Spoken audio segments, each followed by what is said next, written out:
determinados assuntos tem um certo tabu para lidar com os adolescentes. A gente precisa primeiro criar um vínculo para conversar com eles, né? Eles se sentir confiável a conversar com a gente. E um dos assuntos que é muito complicado para estar conversando é a questão mesmo do suicídio. Há esse assunto entre eles, né? A gente vê muito o acesso deles com curiosidade nas redes sociais, mas até chegar a nós, para uma conversa, é bem difícil. E até nós mesmos, muitas vezes nós, professores, não nos sentimos tão preparados para lidar com este assunto. O educador, hoje, ele chega na sala de aula com uma vivência de um acadêmico que acabou de sair da faculdade. E em todo o curso dele, ele teve uma série de disciplinas técnicas para promover a alfabetização da criança ou disciplinas específicas, focado no acadêmico. Então, ele nunca teve uma vivência de lidar com problemas que ele vai enfrentar na sala de aula. E, de repente, ele chega ali, ele gasta mais tempo lidando com os conflitos, com as dificuldades, do que tendo tempo para ensinar a disciplina a qual ele se graduou para. E hoje, ter esse ferramental de lidar com as dinâmicas de cada sala de aula, com os conflitos que aparecem e emergem, né, no meio de um conteúdo, são desafios que o professor precisa se preparar para. Às vezes é muito difícil para o adolescente identificar o que ele está sentindo. Então ele expressa algumas coisas sem necessariamente identificar de onde está vindo tudo isso. Porque ele também está aprendendo a lidar com o sofrimento dele. E vale a gente lembrar que o cérebro do adolescente ele termina de maturar aos 21 anos de idade. Até lá esse adolescente vai ter um impulso maior, uma agressividade maior muitas vezes e uma necessidade maior de ter um prazer a curto prazo. E isso também vai influenciar como ele expressa essa dor e como ele expressa esse sentimento. O adolescente ele pode expressar através da agressividade, da impulsividade ou do choro. Ou quando ele começa a falar que algo não está bem através de cartas ou bilhetes ou postagens. Quando ele muda o comportamento também é uma forma dele mostrar que algo não está legal. E especialmente na escola, quando ele começa a ter muitas faltas e começa a ter uma queda de rendimento escolar. Toda queda de rendimento escolar que não consegue ser explicada através de fatores cognitivos, geralmente tem alguma coisa emocional aí atrás. Até porque é uma fase em que o adolescente, muitas vezes, ele vai demonstrar realmente através desses comportamentos. Falar a respeito dos sentimentos nem sempre é tão fácil. Então, muitas vezes, a gente vai perceber essa agressividade em relação à família, em relação aos próprios professores, à escola, ou até a questão de bullying com os outros colegas, né? Muitas vezes ocorre também o isolamento. Ele não quer se relacionar com outras pessoas, fica muito trancado no quarto, não quer muitos contatos. Outra maneira também de demonstrar é a própria fuga, através das drogas, do álcool e também a própria questão da automutilação, que de alguma maneira eles relatam que é como se eles transportassem para uma dor física, uma dor que é emocional. Muitas são as situações que podem levar o jovem a pensar em suicídio. Dentre elas, o término de um relacionamento amoroso. Para alguns adolescentes, a falha numa prova ou repetir de ano, não passar no vestibular. E hoje em dia é muito comum bullying e cyberbullying.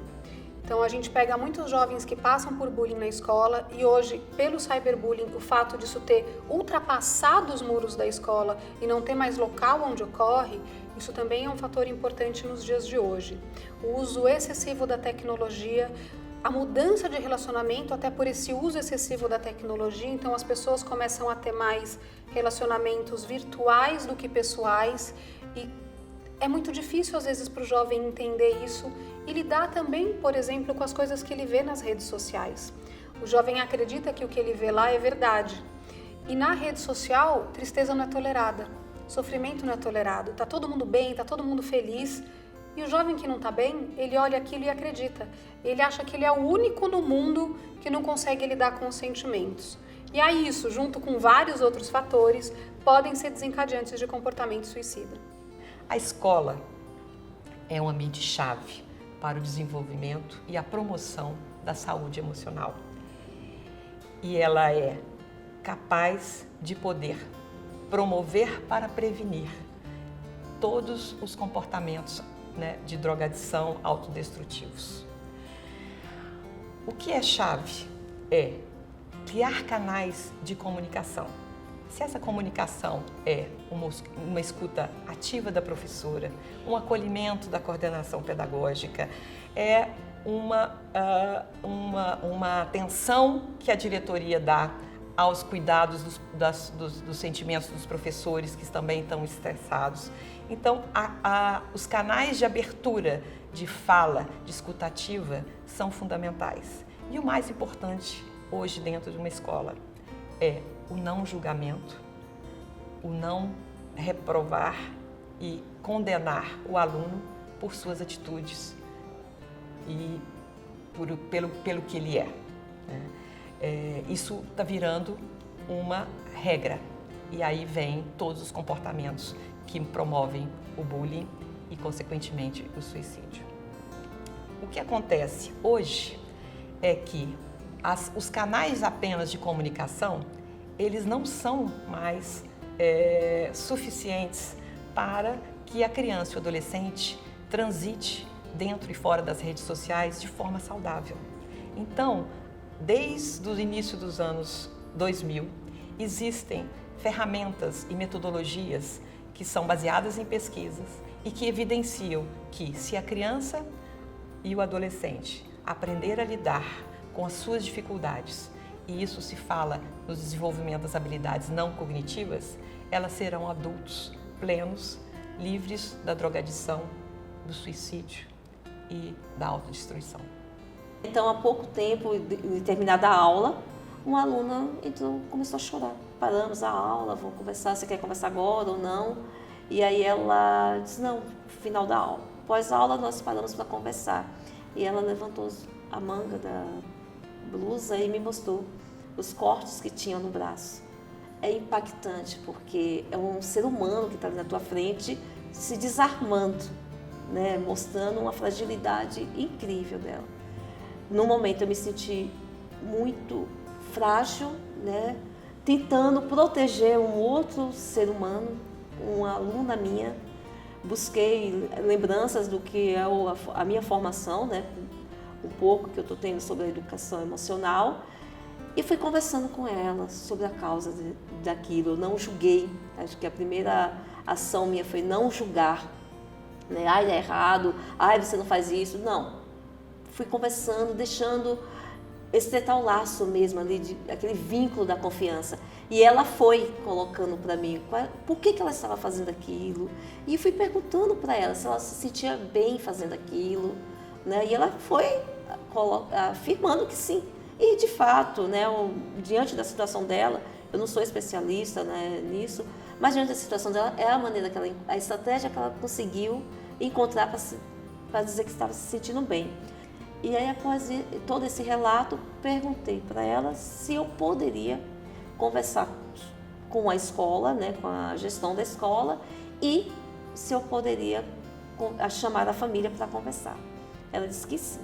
E aí encaminhamos para a coordenação da escola, chamamos a família, ainda eu percebo que ela ainda está retraída, ainda usa blusas compridas, mas ela ao mesmo tempo ela vem buscando em mim, está sempre próxima, perguntar se pode vir um outro período, ficar em alguns projetos que eu trabalho, fica à vontade.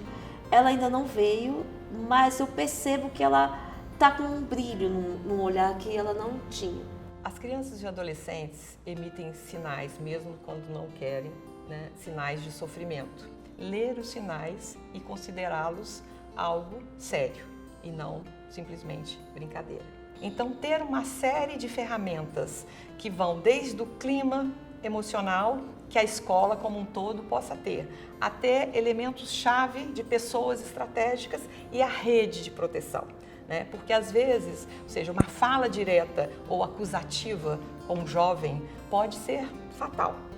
E trazer muitas vezes profissionais para uma rede de proteção, né, saber pedir essa ajuda direcionada é muito importante. Nós tivemos um caso de uma escola onde houveram 2 suicídios e a escola desesperadamente ligou o CVV, que chegou a nós para que pudéssemos fazer um trabalho de promoção, né? Existem as pessoas do pós-venção, mas trabalhar a escola como um todo é fundamental. Você não mobiliza toda uma escola com um cartaz suicídio? Por quê? Porque quando você começa a valorizar muito a questão do suicídio, você pode atrair o olhar e o pensamento para o suicídio. É que sempre que você dá muita importância para uma coisa, pode passar o seguinte pela cabeça de um jovem. Bem, se os adultos estão dando tanta importância para isso, é por aí que eu devo ir para deixá-los acuados, para falar da minha dor, para dizer que eu estou sofrendo muito e que algo terrível pode acontecer. Por isso que não se coloca o foco sobre o tema do suicídio, e sim sobre a questão de como o jovem sofre e lida com o sofrimento. O diálogo pode começar de várias formas. Uma escola, ela pode falar não só de prevenção do suicídio, mas de promoção de saúde mental. Então, uma escola ela pode começar a falar de transtornos mentais, aumentar a consciência pública e diminuir o tabu, falar da psicofobia. A psicofobia é o preconceito que existe com relação às pessoas que têm transtorno mental e com relação a psiquiatras e psicólogos. Então, ela pode trazer esse tema, ela pode falar abertamente sobre suicídio, ensinando seus alunos a identificarem os sinais e, mais do que isso, aonde eles podem procurar ajuda. Ela pode capacitar profissionais e professores para identificar isso também e pode ter esse diálogo então aberto. Quanto mais aberto esse diálogo com o jovem, melhor para todos. Demonstrar interesse verdadeiro, né? Eu acho que é o momento de você esquecer outras coisas, chamar esse adolescente num canto, proporcionar a ele um espaço onde ele possa falar livremente, sem que haja qualquer tipo de censura ou de negação daquilo que ele sente, né? Não minimizar aquilo que ele sente, o que quer que seja, né? E que ele se sinta respeitado profundamente naquilo que ele traz. Então, eu acho que a primeira coisa seria criar realmente a possibilidade dele manifestar o que ele sente de verdade, sem que alguém diga que ele não pode sentir, ou que besteira, isso vai passar, né? Na sua idade, era igual, então eu não vou dar importância. Ou seja, criar realmente um espaço para que ele possa se manifestar e perceber que ele é acolhido verdadeiramente dentro disso. A escola pode usar alguns recursos para poder começar a abordar esse assunto dentro do seu ambiente. Ela pode pegar, por exemplo, a série Os 13 Porquês e debater. Ela pode discutir a baleia azul. Ela pode conversar com os alunos e eles escreverem o que eles gostariam de ouvir quando eles estão passando por dificuldades. Ela pode fazer, junto com esses alunos, um grupo de apoio para aqueles alunos que não estão bem. Ela pode ajudar a gerar empatia e compaixão entre eles, diminuir a violência escolar e tratar casos de bullying e cyberbullying. Ela também pode ter campanhas com relação ao uso do álcool e drogas, além de trazer esses pais para a escola e tentar ter uma aliança com as famílias para que juntos eles consigam dar conta de toda essa situação. Se o meu sofrimento e a minha dor é a maior de todas, buscar ajuda é o caminho. Há sempre alguém capaz de me escutar, de me ajudar a refletir e me afastar do problema, para que eu possa também me perguntar o que eu posso fazer para me sentir melhor. Olhar para mim, me sentir melhor, me faz poder me aproximar de mim mesmo e daqueles que convivemos e, com isso, ajudá-los de forma plena.